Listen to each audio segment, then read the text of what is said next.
To enable or disable tap, click, and sound on Realme Note 60, first we'll need to launch our settings.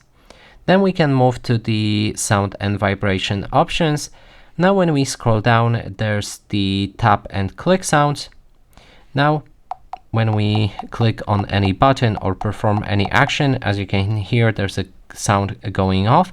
And instead, if we disable it, there's no sound and we can't hear anything when we press or tap on any buttons.